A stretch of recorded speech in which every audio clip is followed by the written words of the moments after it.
Okay, so Chris, I feel like you were a bit of an under the radar rookie to a degree. Then you got more attention for, fantasy purposes. After that, a lot of fans were looking forward to that. And then now there's just this big, bright spotlight on you, the offense, the team. And I feel like you kind of went from this dimmable light bulb to it getting turned all the way up to bat signal level at this point. So how has that felt for you? What have you enjoyed or maybe not enjoyed about the increased spotlight and attention on you guys?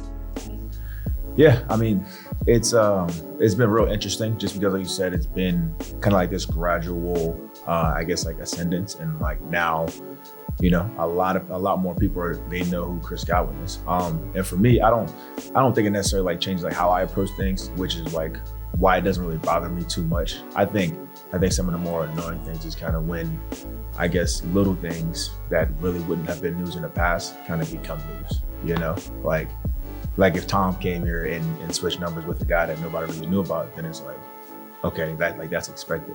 But now he comes and we switch numbers, and now everybody's asking me about the number change. I'm just yo, it's not that big of a deal, So there's pros and cons with it, but I try to be CG through it all.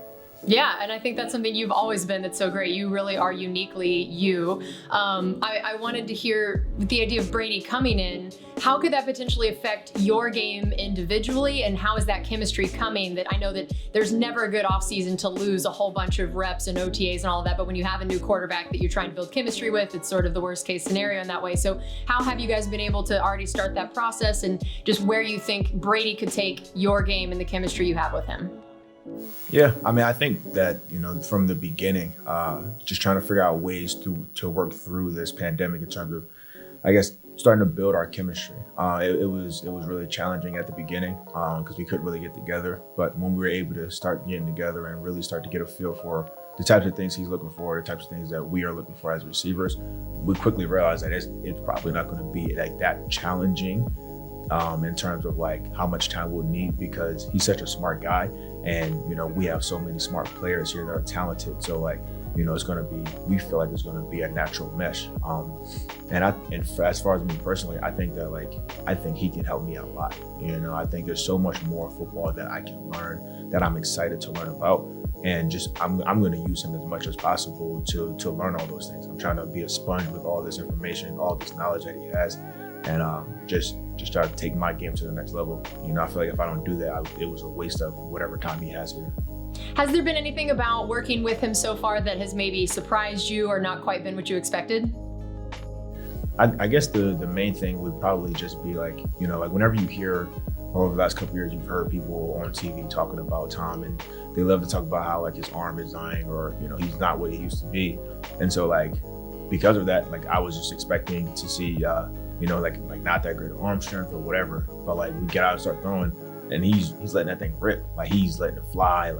There's a lot of velocity in the ball, a lot of touch, and there's a difference, and so I'm glad people are talking down about it, because I know the truth about it, and I'm excited about what's to come. You were on pace for about 1,500 yards, you and Mike both, last season before getting hurt, which is an incredible achievement in and of itself. But now knowing that, what do you feel like your expectations are for yourself this year and this new look offense with some new pieces? Yeah, my expectations are always higher, regardless of what I did the previous year. I always expect myself to take a step forward, because I want to be the best version of myself that I can be. And so, like you said, I was on pace for a really, really good year last year, and was disappointed that it was cut down, but that just made me even more excited for this season, because even before we got Tom, I'm man, I'm going up a level. I'm excited, I'm certain, that's how I really feel. And then we get Tom, and then we get Gronk, and I'm man, we have all of these talented guys on our offense, and yes, there's only one ball to go around, but what it's going to end up doing is going to open up opportunities for the rest of us. So Mike won't get double teamed as much. There were times I won't be getting double teamed, and it's going to really make it challenging for defenses to really try to stop any one guy for an entire game. Yeah, I'm really glad that my job is not figuring out how to stop you guys, that's for sure. We talked a little bit about the external things that maybe have changed since you were a rookie and coming into this point in terms of the spotlight and attention and pressure and some of that. Internally, what does it feel like has changed for you? When you look back at rookie, Chris Godwin to now. What are the things that have changed about you on the field, off the field, just the complete picture of who you are at this point?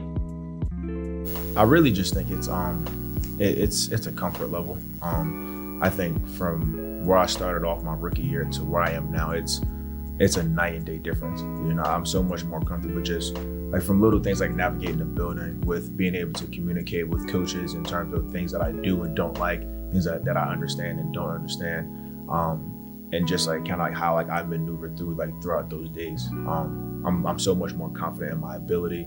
You know, like I feel like I belong in this league. You know, I've shown that I can perform at a really high level, and now for me, it's going back out and proving that again, and proving it again and again and again. And so, you know, like I said, I'm excited about it. I think that if I was able to make this kind of growth in just 3 years, there's no telling what the next 3 years will look like. I would agree with that. That is something I know that every Bucs fan is excited to see play out. And finally, now that we talked about, you are a vet, you're not this rookie, you've grown so much, you have established yourself in this league. What do you feel like your responsibilities are in terms of leadership to, you know, the team overall, the offense, the wide receivers? Or do you feel like with guys like Brady, Gronk, Mike Evans, and even now LaShawn McCoy coming in, that maybe that's not as necessary for you? I kind of look at it, I guess a little bit of both.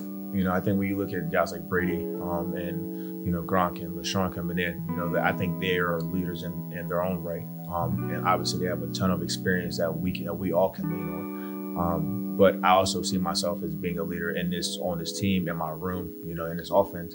And because of that, you know, I want to try to help the young guys as much as I can, you know, because when I came in, Mike, D-Jack, Hunt, like they all were right there for me. Any questions I had, you know, they were right there to answer for me. And I really respected that. And that really helped me grow and accelerate my growing process. So I want to be able to do the same thing for whatever young guys that we have, to try to help them be the best version of themselves that they can be.